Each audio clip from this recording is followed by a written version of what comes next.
Dia, crianças, tudo bem com vocês? Então, hoje, terça-feira, dia 22 de setembro, e eu voltei aqui para a gente dar prosseguimento à nossa aula de língua portuguesa no módulo 13, né? Hoje nós vamos estar trabalhando na página 10, tá bom? Lembrando que a apostila de vocês em língua portuguesa foi elaborada por Leila Rence e por Maria Cristina Tempesta, tá? São as autoras da apostila. Hoje nós vamos falar um pouquinho sobre Leonardo da Vinci. Ontem, na nossa aula, eu apresentei para vocês este quadro da Mona Lisa e eu disse que ele havia sido pintado por Leonardo da Vinci. Lembram-se disso? Mas quem afinal foi Leonardo da Vinci?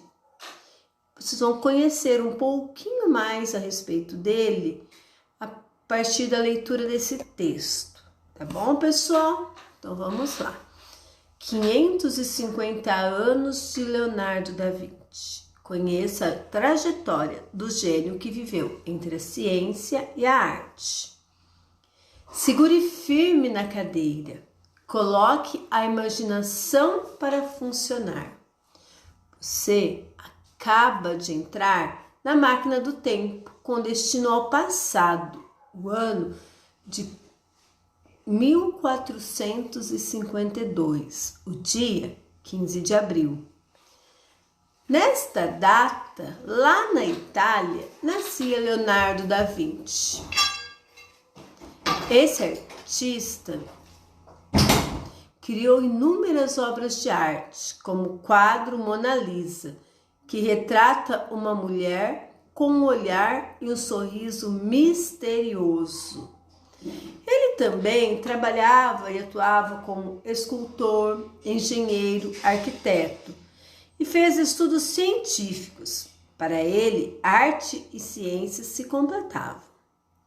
Talvez vocês achem estranho que uma pessoa tenha conseguido se dedicar à ciência e à arte ao mesmo tempo. Mas o fato é que Leonardo da Vinci nasceu e cresceu numa época em que todos os conhecimentos se misturavam. Assim, na Europa, os homens adquiriam um conhecimento amplo no campo das técnicas, das ciências e da arte. Então agora eu vou apresentar para vocês um autorretrato de Leonardo da Vinci. Aqui ele está com 62 anos nessa foto, né? A gente nota que ele está bem envelhecido, né? Para ter só 62 anos. E foi ele mesmo quem se autopintou, tá bom? Esse quadro é de 1514. E aqui embaixo a gente tem o quadro A Última Ceia, que foi pintado por Da Vinci entre 1495 e 1497. E é um dos mais famosos quadros da época do Renascimento. Tá bom? Então olha aqui, ó. A Santa Ceia, né? Tem a imagem de Jesus e dos apóstolos. Foi na adolescência que Leonardo da Vinci começou a mostrar que tinha talento para ser um grande pintor. E se há algum tempo valorizava-se o artista apenas por suas pinturas geniais, sua contribuição no campo científico era pouco divulgada, se tornou mais conhecida somente a partir de 1960. Nessa época foram encontrados manuscritos com cerca de 700 páginas com a descrição de alguns de seus trabalhos. Por meio deles, percebeu-se que Leonardo da Vinci antecipou diversos avanços tecnológicos. Ele desenhou, por exemplo, uma máquina parecida com um helicóptero e esquemas de paraquedas. O que são manuscritos? São textos que foram escritos à mão por ele, tá?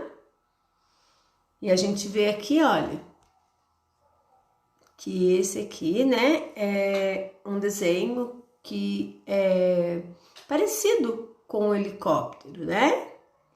E aqui a gente vê que ele também fez uma pintura de um esquema de um paraquedas, tá vendo? Mas o interesse por ciência também influenciaria sua obra artística. Da Vinci sempre fabricava e fazia experimentos com as próprias tintas e técnicas de pintura. Ele foi inovador, conseguiu superar todos os pintores de sua época. Até hoje, sua obra é vista como uma das mais belas do mundo. Pode ser que você um dia tenha a oportunidade de ver de perto um dos trabalhos desse gênio. Ou então, que passe a se interessar pela pintura agora que conhece um pouco sobre ele. De qualquer forma, é sempre bom reconhecer a importância de um artista, mesmo que seja em seu aniversário de 550 anos. Então, esse texto saiu na Ciência Hoje, UOL, 550 anos de Leonardo da Vinci. Então, a gente sabe, né, que ele já não está vivo mais, né? Ele completa 550 anos de idade, mas ele já é falecido há muito tempo, né? E a gente sabe também que ele é um dos mais populares, um dos mais conhecidos artistas. E mesmo ele já tendo morrido há muitos anos, as obras dele continuam aí, continuam sendo famosas, continuam a ser valiosíssimas, né? Então ele se foi, mas a obra dele ficou, permanece, né? Com a mesma fama, ou até com mais fama do que quando ele era vivo, tá bom? Agora nós vamos para a página 12, tem o entendimento desse texto. Então, a Proleu, depois vocês vão ler de novo, sozinhos, e vão marcar as alternativas corretas em cada questão. Então, esse texto que eu acabei de ler é uma narrativa inventada, pois o autor se baseou na própria imaginação dele. É uma biografia porque relata os fatos da vida de alguém. Uma autobiografia porque foi o próprio autor que relata os fatos reais da sua vida. Então, é uma autobiografia? Foi escrito pelo próprio Da Vinci esse texto? Será que foi? Não, né? Será que o autor que escreveu sobre o Da Vinci, ele inventou essas informações? Será? Ou é uma biografia, porque está contando a vida de alguém? Então, vocês vão analisar, vão ver qual a resposta que é a correta, tá? Leonardo da Vinci viveu na Europa, na época em que o conhecimento da arte era tão importante quanto da ciência. Ou as ciências eram mais estudadas que as artes, ou as artes eram mais estudadas que as ciências.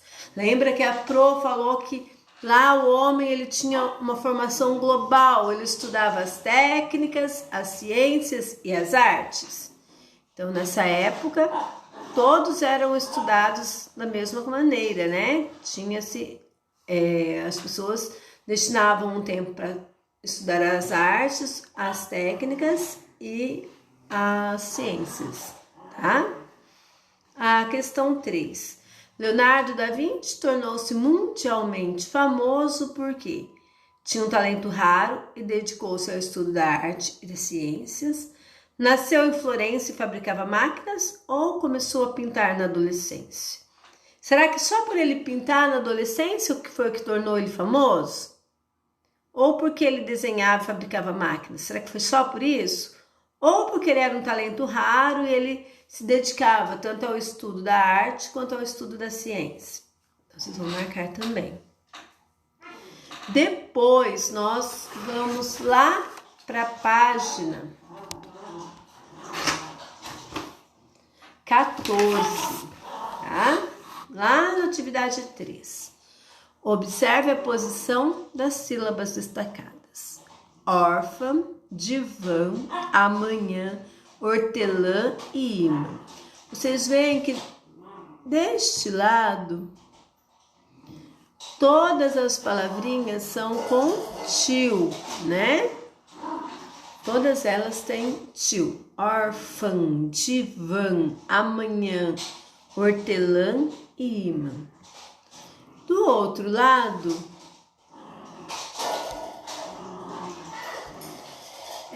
nós temos fantasma, vampiro, anhanguera, lanche e tamanco.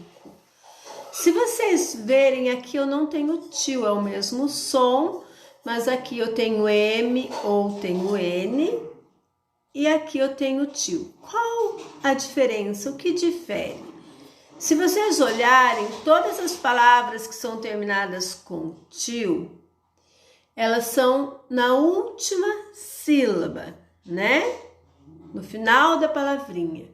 Enquanto que aqui as sílabas que estão destacadas ou estão no começo, como vampiro e fantasma, ou no meio, anhanguera, tamanco, né? Então, com isso, a gente vê que tem uma regrinha. Não se usa tio em sílaba que está no começo ou no meio da palavra. Só se usa o tio se a sílaba for a última, no final da palavrinha, tá? Sabendo dessa regra, vocês vão completar aqui para mim. Antigo, macarrão, manteiga, antena, avelã. Ampulheta, anfitrião, sabão, caixão e bambu. Então, vocês, para não errar, vocês vão lembrar sempre assim. Se tiver no começo ou no meio, ou eu vou usar o an com M ou o an com N. Como que eu sei, se eu vou usar com M ou com N? Antes de P e B, usa M. Se não for P nem B, usa o N, tá bom? E quando é no final da sílaba, daí vocês vão usar ou o an com o tio ou o ão. Sempre no final é com o tio, tá bom? Tem mais algumas aqui. Coração, ó, termina no final, então com tio, né? Panqueca, tá no início, então é com N. Hortelã, é no final, então é an, é o A e o tio.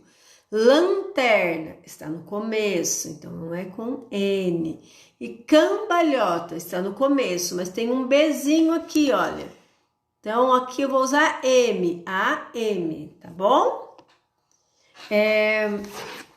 Por hoje, de língua portuguesa, é isso. Eu vou voltar daqui a pouquinho com uma aula de ciências, tá bom? Super beijo para vocês, até mais.